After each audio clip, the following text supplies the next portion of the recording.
Good morning, students. Welcome to English class.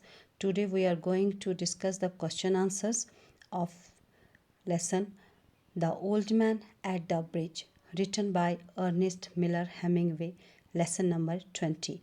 The first question is, why were the old man's clothes dusty? Why did he not cross the bridge?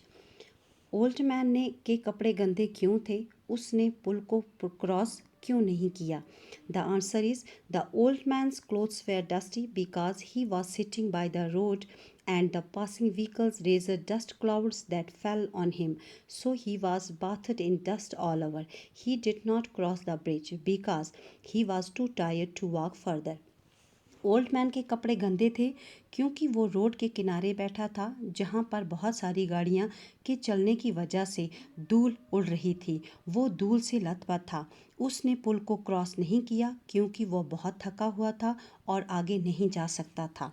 Question second is Why did the old man leave San Carlos? Why did the old man want to go to Barcelona? बूढ़ा आदमी ने अपने town San Carlos को क्यों छोड़ा? वो Barcelona क्यों जाना चाहता था? The answer is the old man left San Carlos as there was possibility of an artillery attack on San Carlos. So the people had been ordered to vacate the place. Since the old man had no place to go, he wanted to go to Barcelona as he thought it to be a safe place.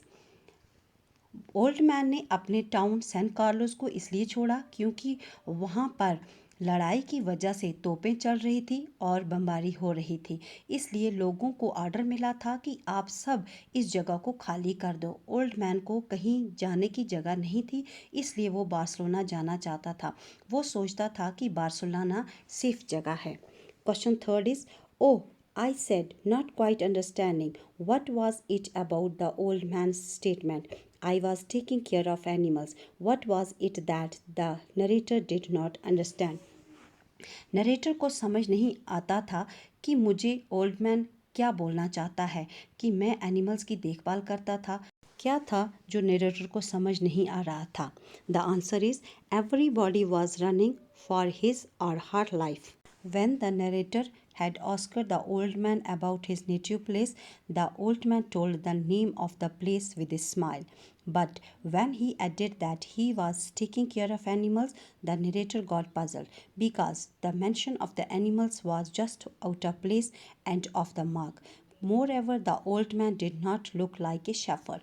जब writer ने old man को अपने birth place के बारे में पूछा तो बूढ़े आदमी ने उस जगह का नाम मुस्कुराते हुए बताया, मगर जब साथ में ही उसने ये कहा कि वो वहाँ पर एनिमल्स की देखभाल करता था, नरेटर ये सुनकर कुछ हैरान होता है क्योंकि उसने एनिमल्स का हवाला दिया जो कि उस वक़्त मौका नहीं था इनके बारे में बताने का।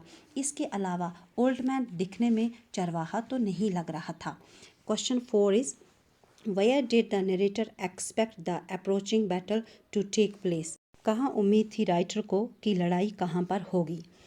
तो answer is The narrator and his army expected the battle to take place in the region of the delta of River Elbow.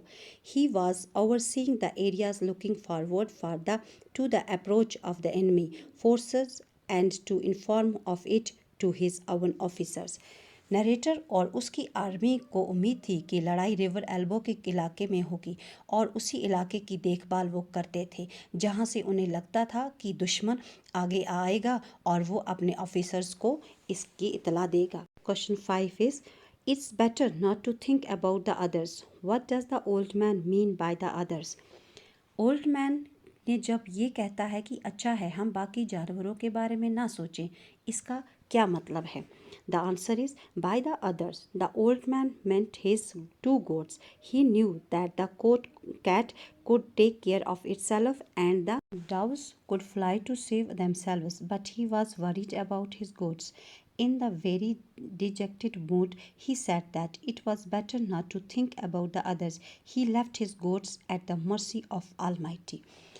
Old man के बारे में कहने का मतलब था कि उसकी 2 बकरियां थी। वो जानता था कि बिल्ली अपनी देखभाल खुद कर सकती है और कबूतर उड़ जाएंगे और अपने आप को बचा लेंगे, लेकिन वो परेशान था अपनी उन बकरियों के लिए। ओल्ड मैन बड़े ही मायूसी के साथ कहता है कि हमें दूसरे जानवरों के बारे में नहीं सोचना चाहिए। उसने अपनी बकरियों को खुदा के भरोसे छोड़ा था। Question 6 is, did the old man look upon his animals as his family? What made him worry about them? What did the old man fear would harm his animals? क्या ओल्ड मैन जानवरों को अपनी family की तरह देखता था? उनके बारे में उसे फिक्र क्यों थी? ओल्ड मैन किस से डर रहा था कि उसके एनिमल्स को चोट पहुंचेगी? तो answer is yes, the old man looked upon his animals as his family. He was worried because he had to leave them alone and did not know what would happen to them. He feared that they might be killed or harmed in artillery attack by the army. हाँ, old man अपने जानवरों को अपनी family की तरह देख रखता था। उसे फिक्र थी क्योंकि वो अपने जानवरों को अकेला छोड़ आया था और उसे उनके बारे में कुछ पता नहीं था कि उनके साथ क्या हुआ। वो डरा हुआ था कि उसके जानवरों या तो वो मर गए होंगे या तोपों की वजह से उन्हें नुकसान पहुंचा होगा।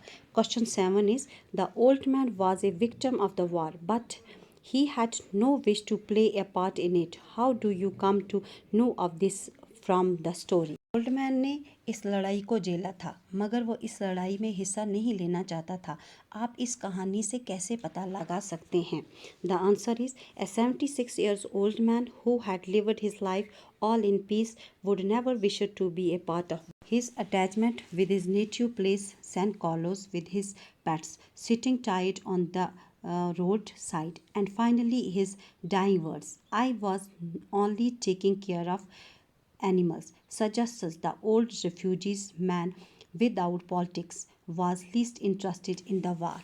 एक 76 ईयर्स का बूढ़ा आदमी जो अपनी ज़िंदगी शांति से गुजारता था, वो इस लड़ाई का हिस्सा नहीं बनना चाहता था। उसका लगाव अपने बर्थ प्लेस सैन कार्लोस अपने पालतू जानवरों के साथ था। वो थका हुआ रोड साइड में बैठा था और आखिर में वो ये कहते हैं कि मैं सिर्फ जानवरों की देखभाल करता था। लगता था रिफ्यूजी जिसको इस लड़ाई में दिलचस्पी नहीं थी। Question 8 is, wars have an adverse effect on our lives. How does the story bring out this truth? लड़ाई का उल्टा असर हमारी ज़िंदगी पर होता है। ये कहानी कैसे इस सच्चाई को बताती है?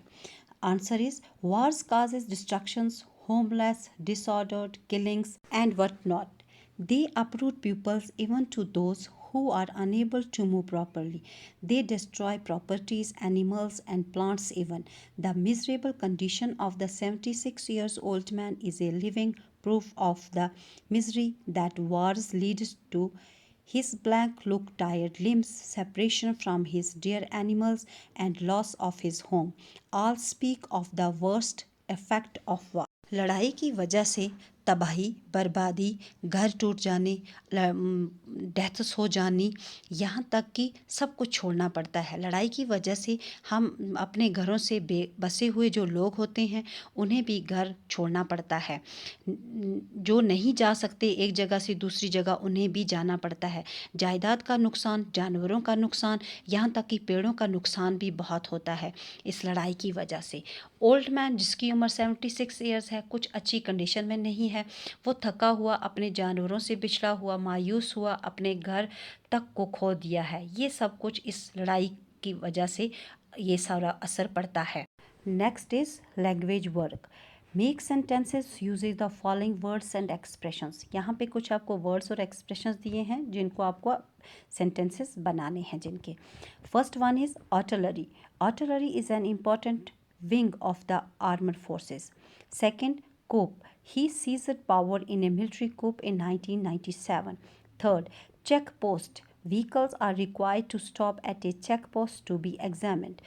Fourth, our post. The soldiers at an outpost have to keenly observe the development, both good and bad. Fifth, bridgehead. A bridgehead is the area across a bridge in terms of military importance.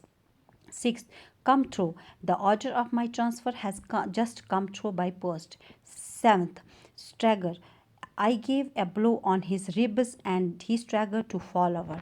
Eighth, hurry. Please hurry up or you will be late. 9. To take care of. Take care of your old parents properly.